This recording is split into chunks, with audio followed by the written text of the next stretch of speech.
बंजारन बहू। कमला एक बहुत स्वार्थी महिला है। उसने पैसों के लिए एक ऐसे इंसान से शादी की जो पहले से शादीशुदा और एक बच्चे का पिता भी था। कमला के पति को मरे हुए एक अरसा बीत गया है। अब वो अपने सौतेले बेटे वैभव के साथ रहती है। वैभव के दिल में अपनी माँ को लेकर इतना डर है कि वो अपनी माँ के सामने एक शब्द नहीं बोल पाता। उसकी माँ जो कहती है उसको सर झुकाकर वही मानना पड़ता है। वैभव, तुमने अभी तक घर का काम क्यों नहीं किया? तुमसे कितनी बार कहा है कि सूरज निकलने से पहले तुम घर की साफ सफाई पूरी कर दिया करो। वैभव कुछ नहीं बोलता, चुपचाप सर झुकाए अपनी माँ की बात सुनता रहता है। तभी पास में खड़ा नौकर सुखराम कहता है, मालकिन, वैभव बाबा को रात से तेज बुखार है, इसलिए वो सुबह जल्दी उठ नहीं पाए।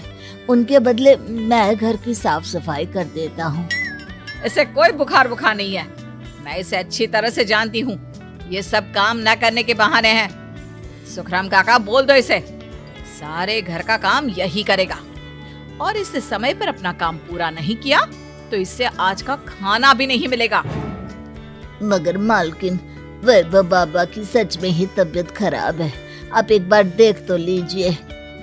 कमला बिना कुछ बोले वहां से चली गई और बेचारा वैभव तेज बुखार में भी काम करता रहा। कमला वैभव की शादी एक ऐसी लड़की से कराना चाहती थी जो अनपढ़ हो और कमला से इसी तरह डरे जिस तरह वैभव डरता है, ताकि वैभव की सारी जायदाद और धन दौलत उसकी मुट्ठी में रहे। लेकिन आज के जमाने में ऐसी लड़की मिलना मुश्किल है। कमला कार में यही सब कुछ सोचती जा रही थी कि तभी रास्ते में, अरे ड्राइवर, तुमने कार क्यों रोक दी? और ये इतना शोर कैसा? मैडम, आगे कुछ बंजारों का खेल चल रहा है, इसलिए भीड़ लगी है। मैं अभी भीड़ को साइड में करवाकर कार निकालता हूँ। ड्राइवर भीड़ को साइड करके कार निकालने की कोशिश करने लगा कि तभी कमला की नजर रस्सी पर चल रही एक फुलवा नाम की बंजारन पर पड़ी। क्यों ना मैं इस बंजारन की शादी वैभव से करा दूं? ये तो अनपढ़ लग रही है, मेरे पैरों तले दबकर भी रहेगी। मुझे अभी इसके माँ बाप से बात करनी होगी। ये सोचकर कमला ने उन बंजारों से बात की और उन्हें शाम को अपने घर बुलाया। फुलवा के माता पिता वहां उसे लेकर आ गए। उन्होंने इतना आलीशान घर पहले कभी नहीं देखा था। अच्छा हुआ आप लोग आ गए। देखिए, मुझे घुमा फिरा कर बात करने की आदत नहीं है, इसलिए सीधे सीधे मुद्दे पर आती हूँ। मुझे आपकी बेटी बहुत पसंद है। मैं अपने इकलौते बेटे की शादी आपकी बेटी फुलवा से कराना चाहती हूँ। इसके बदले में आप जो चाहो वो ले सकती है। तभी फुलवा की माँ कहती है, ये क्या कह रही है मैम साहब? कहीं आप हमारी गरीबी का मजाक तो नहीं उड़ा रही ना? आप मेरे बेटे से मिल लो। अगर आपको मेरा बेटा पसंद आता है तो मैं कल से ही शादी की तैयारी शुरू कर दूंगी। सुखराम, सुखराम, वैभव को लेकर आओ। फुलवा अपनी माँ के कान में फुसफुसाती है, माँ, कहीं इस मेम साहब का छोरा पागल तो ना है? फुलवा अपनी माँ से बात कर रही होती है कि वैभव वहां आता है। फुलवा उसे देखती ही रह जाती है और उसके माता पिता उसकी शादी तय कर देते हैं। शादी वाले दिन किसी को फुलवा और वैभव की बेमेल विवाह की बात समझ में नहीं आती। फिर भी एक औरत कमला से पूछ ही लेती है, कमला जी, आपने अपने इकलौते बेटे की शादी देहाती गवार से क्यों करा दी? ये बंजारन आपके घर की बहू बनने लायक तो नहीं है। कम से कम अपने स्टेटस का ही ख्याल कर लिया होता। बहू तो अपने टक्कर की लाती, आपने तो बंजारन को ही बहू बना लिया। अब कमला को समझ में नहीं आ रहा था कि इस बात का क्या जवाब दे।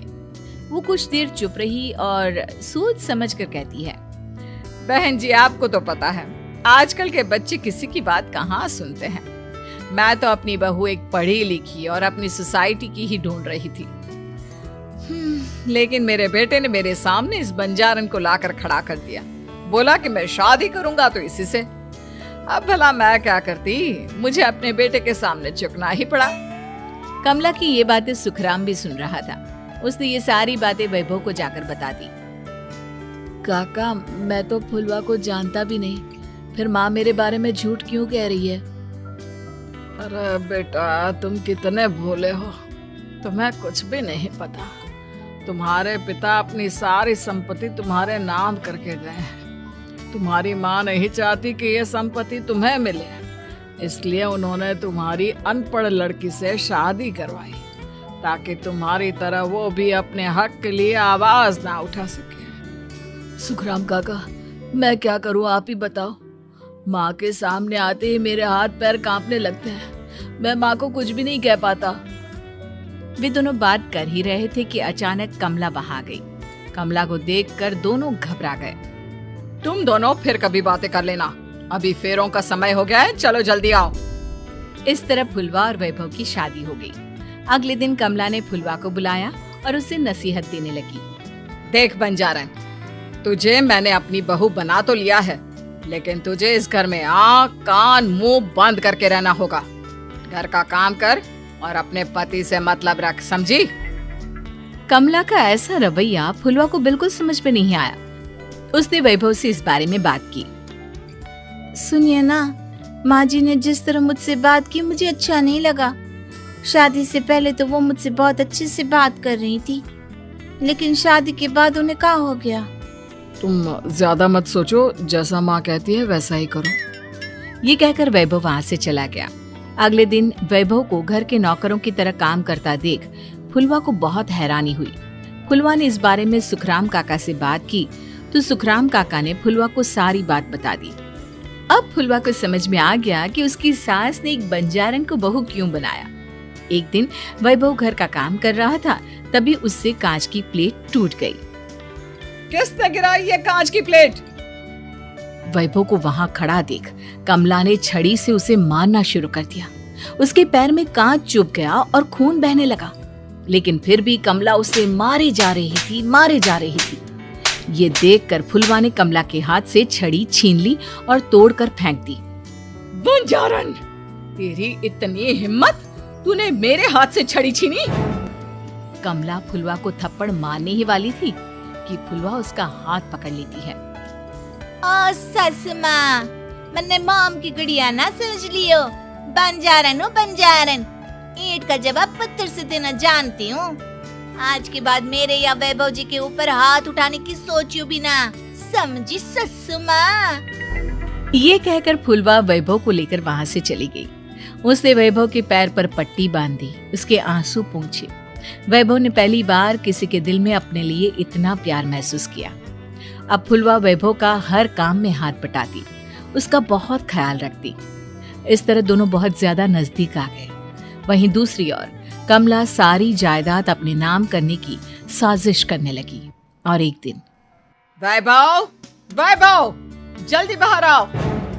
कमला की आवाज सुनकर वैभव और फुलवा अपने कमरे से बाहर आ गए। जी माँ, आपने बुलाया? ये ले, इन कागजों पर साइन कर दे। वैभव कागजों पर साइन करने ही वाला था कि फुलवा वैभव के हाथ से पेन छीनकर कहती है, ना वैभव जी, आप इस पर हस्ताक्षर नहीं करेंगे। आओ बंजारन, मैं तुझसे बात नहीं कर रही। ये बात मेरे और मेरे बेटे के बीच की है। चुपचाप पेन दे दे, नहीं तो तेरी खाल उधेड़ लूंगी। ससु माँ, बंजारन की खाल इतनी भी ढीली ना होवे कि कोई भी उधेड़ लेवे। जो यकीन ना आता हो तो देख ले उतार के। और हाँ, बंजारन जरूर हूँ पर अनपढ़ ना हूँ। मन्ने भी पता है कि किसी भी कागज पर साइन करने से पहले उसे अच्छी तरह पढ़ लेवे हैं। पेन देती है या नहीं? ये कहकर कमला फुलवा को मारने आई तो फुलवा ने कमला को धक्का दे दिया और वो नीचे गिर गई। कमला डरकर वहां से भाग गई। अब फुलवा ने वो कागज उठाए और वैभव के साथ सीधा वकील के पास चली गई। वकील ने वो कागज देखे और फुलवा को बताया, वैभव के पिता की सारी जायदाद और संपत्ति वैभव के नाम है, लेकिन वैभव की सौतेली माँ इस संपत्ति को अपने नाम कराना चाहती है, इसलिए इन कागजों पर वो साइन करा रही थी। तो अब हमें क्या करना चाहिए वकील साहब? वकील ने फुलवा और वैभव को सब कुछ अच्छी तरह से समझा दिया। अब दोनों घर पर पुलिस को लेकर पहुंचे। कमला पुलिस को देखकर घबरा गई। पुलिस ने कहा, आपके नाम की कंप्लेंट हुई है, आपको हमारे साथ थाने चलना होगा। कंप्लेंट? कैसे कंप्लेंट? आप अपने सौतेले बेटे पर बहुत अत्याचार करती हो, धोखे से सारी जायदाद अपने नाम करा रही थी। अब नहीं इंस्पेक्टर साहब, जरूर ये मेरी बहू की कोई साजिश है, इसने गलत कंप्लेंट की है। मैडम, शिकायत आपकी बहू ने नहीं बल्कि आपके बेटे वैभव ने की है। कमला वैभव का नाम सुनकर दंग रह गई। जिस बेटे ने कभी उसके सामने सर नहीं उठाया था, आज वही बेटा उसके सामने पुलिस को लिए आया है। वैभव, तुम्हारी इतनी हिम्मत कि तुम पुलिस को ले आए? हाँ माँ, मैं लाया हूँ पुलिस को, और मेरे अंदर इतनी हिम्मत कभी ना आती अगर फुलवा मेरा साथ ना देती। आपने बंजारन बहू को लाकर अपने ही पैर पर कुल्हाड़ी मारी है माँ। मैडम, अब की बात खत्म हो गई हो तो चलो हमारे साथ। वैभव, मुझे माफ कर दो, मुझे थाने मत भेजो। आज के बाद मैं तुम्हें कभी नहीं मारूंगी, तुम्हें कभी परेशान नहीं करूंगी, मुझे माफ कर दो। वैभव अपनी कंप्लेंट वापस ले लेता है और पुलिस वहां से चली जाती है। वैभव अपनी सौतेली माँ से कहता है, मैंने पुलिस को वापस तो भेज दिया है, लेकिन मैं आपको माफ नहीं कर सकता। आपने बचपन से आज तक कभी मेरे सर पर हाथ नहीं रखा, हमेशा मुझे मारती रही, नौकरों की तरह बर्ताव करती रही। आप इस घर में नहीं रह सकती, चली जाइए यहाँ से। कमला घर छोड़कर चली गई और सड़क किनारे खड़ी होकर सोचने लगी, काश मैंने वैभव को माँ की तरह प्यार किया होता तो आज मैं इस तरह से बेसहारा ना हो जाती। एक गाल में बसे कहानियों का राज, हर शब्द में छुपा एक नया सफर। आंधियों में बनी तकदीर की बातें, बीती रातों में जागता रैप की बर्बादियां।